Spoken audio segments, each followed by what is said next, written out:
అమ్మ, ఇక కర్కాటక రాశి వారికి ఈరోజు రాశి ఫలాలు ఏ విధంగా ఉన్నాయి? మానసిక ప్రశాంతతను పెంపొందించుకోవడానికి విశేషంగా కృషి చేయాలి. హృదయాందోళనని అధిగమించాలి. హృదయ ఆందోళనలతో పాటుగా అనవసరమైన సమస్యలు ఎదురవుతుంటే వాటిని అధిగమించే ప్రయత్నాలలో ముఖ్యంగా సంతాన వర్గం, వృత్తి మొదలైన వాటి మీద ఎక్కువ శాతం దృష్టి కేటాయిస్తారు కనుక ఈ రెండు విషయాల్లో మానసికంగా కొంత ఘర్షణ అనేది అధికంగా ఉంటుంది కనుక ఈ రెండు విషయాల్లోనూ తగిన జాగ్రత్తలతో ముందుకు వెళ్ళాలి.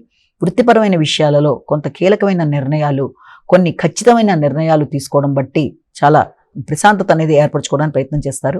కానీ వృత్తిపరమైన విషయాల్లో ఇతరులు మిమ్మల్ని ఇబ్బంది పెట్టడానికి చేసే ప్రయత్నాలు, దాంతో మీరు మళ్ళీ నిర్ణయాన్ని మార్చుకోవాల్సిన పరిస్థితులు లాంటివి రావడం మొదలైన వాటి వల్ల కూడా మానసిక ఆందోళన అనేది అధికంగా ఉంటుంది. కాబట్టి ఆ విషయంలో తగిన జాగ్రత్తలతో ఏ నిర్ణయం అయితే తీసుకున్నారో ఆ నిర్ణయాన్ని సంపూర్ణంగా ఉపయోగించుకుంటూ ముందుకు వెళ్ళడానికి స్థిర నిర్ణయాన్ని ఏర్పరచుకోవాలి. సింహరాశి.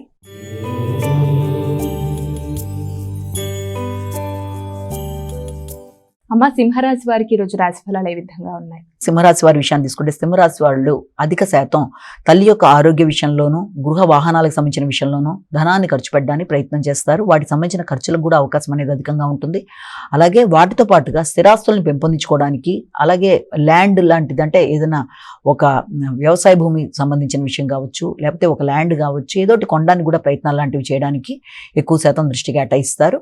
అంతేకాకుండా మీరు ఏదైనా ప్రయాణాలు చేసేటప్పుడు కూడా ముఖ్యంగా వ్యక్తులతో ఘర్షణలు రాకుండా ఆ వాతావరణాన్ని అనుకూలంగా మార్చుకుంటూ ముందుకు వెళ్ళడానికి ప్రయత్నాలు లాంటివి చేయాలి. తండ్రి యొక్క ఆరోగ్యం అనుకూలంగా ఉన్నప్పటికీ స్థిరాస్తులకు సంబంధించిన విషయం కానీ, లేకపోతే వారసత్వ ఆస్తుల విషయంలో కానీ కొన్ని కొత్త నిర్ణయాలకి అవకాశం అనేది ఉంది.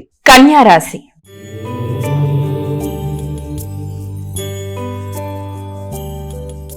అమ్మ, కన్యా రాశి వారికి ఈరోజు రాశి ఫలాలు ఏ విధంగా ఉన్నాయి? కన్యా రాశి వారికి ముఖ్యమైన నిర్ణయాలు తీసుకునేటప్పుడు కొంత పూర్తి స్థాయి నిర్ణయ సామర్థ్యం అనేది కొంతవరకు తగ్గడం బట్టి కూడా పూర్తిగా ఆ నిర్ణయాన్ని తీసుకున్న దాని మీద ఉండే విధానంలో పూర్తిగా ముందుకు వెళ్ళడంలో కొంత ఇబ్బంది అనేది ఏర్పడుతుంది.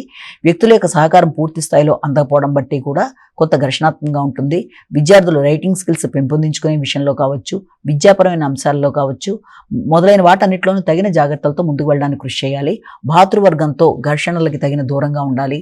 అలాగే వారసత్వ ఆస్తుల గురించి సంబంధించిన విషయాల మీద చర్చలకు అవకాశం కూడా కనబడుతుంది. విద్యా విషయాల్లోనూ, వారసత్వ ఆస్తుల్లోనూ, డ్రైవింగ్కి సంబంధించిన విషయాల్లోనూ, అలాగే నిర్ణయాలు తీసుకునే విషయంలోనూ, అన్ని విషయాల్లోనూ ఆచితూచి వ్యవహరిస్తూ ముందుకు వెళ్ళవలసిన పరిస్థితి అయితే కనబడుతుంది.